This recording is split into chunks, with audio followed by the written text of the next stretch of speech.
மவுலிவாக்கம் அடுக்குமாடி கட்டட விபத்திற்கு காரணமானவர்கள் மீது நடவடிக்கை எடுக்க வேண்டும் என மத்திய இணையமைச்சர் பொன் ராதாகிருஷ்ணன் வலியுறுத்தியுள்ளார். விபத்து நிகழ்ந்த இடத்தை இன்று பார்வையிட்ட அவர் மீட்புப் பணிகள் தொடர்ந்து நடைபெற்று வருவதாக கூறினார். தமிழக அமைச்சர்கள் சின்னையா, ஆர்.டி. உதயகுமார் ஆகியோரும் இன்று சம்பவ இடத்தில் ஆய்வு நடத்தினர். விபத்தில் சிக்கியவர்களுக்கு தேவையான அனைத்து உதவிகளும் தயார் நிலையில் இருப்பதாக அவர்கள் கூறினர். மாநில நிவாரண ஆணையர் டி.எஸ். ஸ்ரீதர் உள்ளிட்ட அதிகாரிகளும் சம்பவ இடத்தில் ஆய்வு மேற்கொண்டனர்.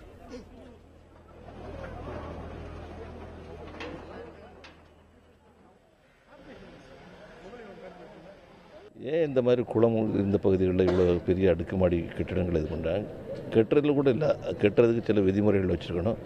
அந்த விதிமுறைகளுடைய அடிப்படையில் கட்டியிருக்காங்கன்னு சொன்னதுன்னா அதை அடிக்கடி பார்க்கணும். அதெல்லாம் பார்த்துருந்தா இந்த மாதிரி வரக்குள்ள வாய்ப்புகள் கிடையாது. அனுமதி கொடுத்தவங்கலாம் கூட இதுக்கு பதில் சொல்ல வேண்டிய கடமையில் இருக்காங்க. அவங்க மேலே கூட நடவடிக்கை எடுக்க வேண்டிய தேவைகள் இருக்கலாம். அது மத்திய அரசாங்கம், மாநில அரசாங்கம் பார்க்கணும். அருகில் இருக்கக்கூடிய ராமச்சந்திரா மருத்துவமனை, தனியார் மருத்துவமனையிலே சிகிச்சை அளிக்கப்பட்டுள்ளது. மேலும் மீட்பு பணி தொடர்ந்து நடைபெறுகின்றது. இங்கே இருக்கக்கூடிய எத்தனை நபர்கள் அங்கே இருக்கிறார்கள் என்ற தகவல் இருக்கிறதோ அவர்களை அத்தனை பேரையும் மீட்பதற்கு எல்லா விதமான பணிகளும் துரிதமாக நடைபெற்று வருகின்றன.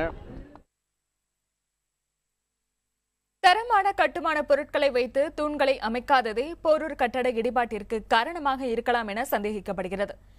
மேலும் சிஎம்டிஏ நேரடியான மண் பரிசோதனை மேற்கொள்ளாததும் இந்த விபத்திற்கு முக்கிய காரணம் என கூறப்படுகிறது. இந்த நிலையில் அடுக்குமாடி குடியிருப்பு அமைக்க என்னென்ன அனுமதிகள் பெற வேண்டும் என்பது பற்றி இப்போது நாம் பார்க்கலாம். கட்டடம் கட்டுவதற்கான அனுமதி பெற திட்ட வரைபடத்துடன் கட்டட உரிமையாளர் சென்னை பெருநகர வளர்ச்சி கழகத்திடம் விண்ணப்பிக்க வேண்டும். அதனைத் தொடர்ந்து 6 மாதம் அல்லது ஓராண்டுக்குள் இடத்தை அதிகாரிகள் ஆய்வு செய்வார்கள். அதில் சாலையின் அமைப்பு, குடியிருப்பை இணைக்கும் சாலை ஆகியவற்றை அதிகாரிகள் ஆய்வு செய்வர். அடுக்குமாடி குடியிருப்புகள் அமைக்க குறைந்தது 60 அடி அகலத்தில் சாலை இருந்தால் மட்டுமே அனுமதி வழங்கப்படும். குடியிருப்பு அமைய உள்ள இடம் கட்டட உரிமையாளருக்கு சொந்தமானதா என ஆய்வு செய்யப்படும். குடியிருப்பு அமைய உள்ள மண்ணின் தரம் குறித்து சிஎம்டிஏ அதிகாரிகள் ஆய்வு நடத்துவதில்லை. மாறாக சம்பந்தப்பட்ட கட்டட நிறுவனங்கள் அளிக்கும் அறிக்கையே ஏற்றுக்கொள்ளப்படுகிறது. தீயணைப்பு, காவல்துறையினரின் ஒப்புதல் பெறப்பட்டவுடன் கட்டடத்தின் அனுமதிக்கான ஒப்புதல் சான்றிதழ் உள்ளாட்சி அமைப்புகளிடம் வழங்கப்படுகிறது. அந்த அமைப்புகள் தகுந்த ஆய்வு நடத்தி அறிக்கை அளித்த பிறகே குடியிருப்புகளுக்கான கட்டுமான பணி தொடங்க வேண்டும். கட்டுமான பணி முழுமையாக முடிந்த பிறகு சிஎம்டிஏ அதிகாரிகள் விதிமுறைகள் கடைபிடிக்கப்பட்டுள்ளனவா என ஆய்வு செய்ய வேண்டும். இதில் விதிமுறைகள் முறையாக பின்பற்றப்பட்டுள்ளன என்பதை உறுதி செய்த பிறகே குடியிருப்புக்கு மின்சாரம், குடிநீர் போன்ற இணைப்புகள் அளிக்கப்படும்.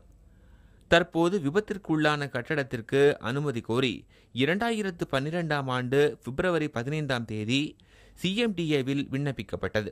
இதற்கான கட்டுமான ஒப்புதல் 2013ஆம் ஆண்டு ஜூன் மாதம் அளிக்கப்பட்டது. ஏறக்குறைய 4000 சதுர மீட்டர் பரப்பளவில் 11 அடுக்குகள் கொண்ட 2 பிளாக்குகள் கட்ட அனுமதி வழங்கப்பட்டிருந்தது.